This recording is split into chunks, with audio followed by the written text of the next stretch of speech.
बहुत दिनों से एक सवाल मेरे भीतर चल रहा था और मुझे लगा कि उस सवाल का जवाब सबसे पहले आपको देना चाहिए। लल्लन टॉप के बाद अब क्या? ये सवाल सिर्फ आप नहीं पूछ रहे, ये सवाल मैं खुद से भी पूछ रहा हूं। लल्लन टॉप मेरे लिए सिर्फ एक संस्थान नहीं था, वो एक आदत थी, वो एक रूटीन था, वो सुबह का पहला ख्याल और रात की आखिरी चिंता था।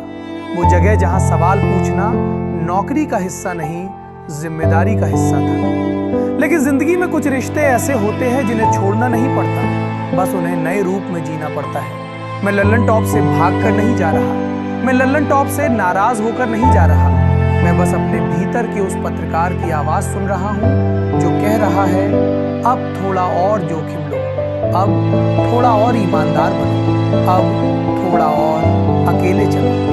पत्रकारिता सिर्फ सवाल पूछने का नाम नहीं है, पत्रकारिता खुद से सवाल पूछने की हिम्मत का नाम है। और यही सवाल मुझसे कह रहा था, क्या तुम वही कर रहे हो जो तुम सच में करना चाहते हो?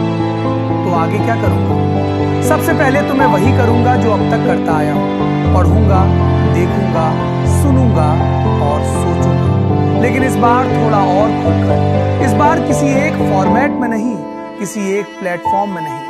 इस बार कभी राजनीति की बात होगी, कभी समाज की, कभी मीडिया की, कभी अपनी ही गलतियों की। इस बार मैं आपसे कम एंकर की तरह और ज्यादा एक जिज्ञासु इंसान की तरह बात करूंगा। और हाँ, अभी मैं सिर्फ आवाज हूं, लेकिन जल्द ही कैमरे पर भी आऊंगा, क्योंकि कुछ सवाल आंखों में आंखें डालकर पूछे जाते हैं और कुछ जवाब चेहरे पर लिखे होते हैं। ये नया चैनल किसी ब्रांड का विस्तार नहीं है, ये एक बातचीत की शुरुआत है। यहाँ कोई जल्दी नहीं होगी, कोई शोर नहीं होगा, लेकिन कोशिश होगी कि बात सच्ची हो। अगर आपको लगता है कि सवाल पूछना अब भी जरूरी है, अगर आपको लगता है कि असहमत होना दुश्मनी नहीं होता, और अगर आपको लगता है कि बातचीत अभी जिंदा रहनी चाहिए, तो इस नए चैनल को सब्सक्राइब कर लीजिए, क्योंकि आगे मैं अकेले नहीं बोलना चाहता, मैं आपसे बात करना चाहता हूँ।